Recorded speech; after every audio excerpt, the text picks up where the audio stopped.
পশ্চিমবঙ্গের মুখ্যমন্ত্রী আপনি নিরপেক্ষ হচ্ছেন না কেন? আপনি হুমায়ুন কবিরকে শোকজ করছেন। হুমায়ুন কবির যার বিরুদ্ধে বলছে তার বিরুদ্ধে আপনি কি করেছেন বলুন?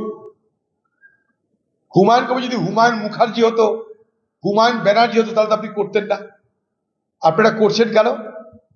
হিন্দু ভোটকে পকেটে পুরার জন্য। দেখো আমি হুমায়ুনকে ছাড়লাম না, অথচ এই মুখ্যমন্ত্রী মমতা ব্যানার্জি আজ যিনি নীতির কারণে আদর্শের কারণে হুমায়ুনকে শোকজ করছে, যখন হুমায়ুনের কথায় এই মুর্শিদাবাদ জেলার শক্তিপুরে দাঙ্গা হচ্ছে, যখন হুমায়ুন কবির বলছে 70% মুসলমান 30% হিন্দু, মনে করলে মুসলমানরা হিন্দুকে জলে ভাসিয়ে দিতে পারে, আপনি তো প্রোটেস্ট করেননি কারণ তখন আপনার প্রয়োজন ছিল মুসলমান ভোট।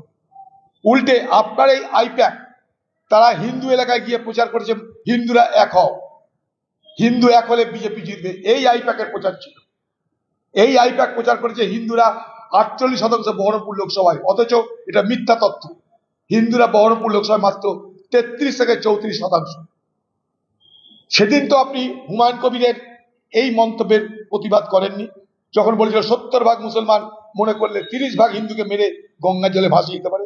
আপনি তো প্রোটেস্ট করেন, আমরা করেছি, সেদিনও করেছি, আজও করছি। এই দাঙ্গা আপনি লাগিয়েছিলেন আমাকে হারানোর জন্য। আপনি তো সেদিন ব্যবহার করেছিলেন হুমায়ুন কবিরকে, তার পরিচয় ছিল সে একটা মুসলমান এমএলএ, তাই তার কথাতে কাজে হবে, কাজও হয়েছে। কই হুমায়ুন কবিরকে তারপরে, তার আগে, তার মাঝে কখনো কি পার্টি শোকজ করেছিল? আজ কেন শোকজ করছে? হুমায়ুনের অপরাধটা কি আছে? আপনার ইশারার বাইরে কিছু হয়েছে?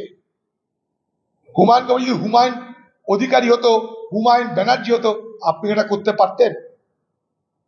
আপনি হুমায়ুনকে শোকজ করে আপনি বুঝাতে চাইছেন আমি মুসলমান পরোয়া করি না, হিন্দু ভাই আমাকে ভুল বুঝে না, আমি মুসলমানদের খুশি করার রাজনীতি করি না, হিন্দুরা আমাকে ভুল বুঝে না। ওই দেখো হুমায়ুন কবিরকে আমি শোকজ করলাম।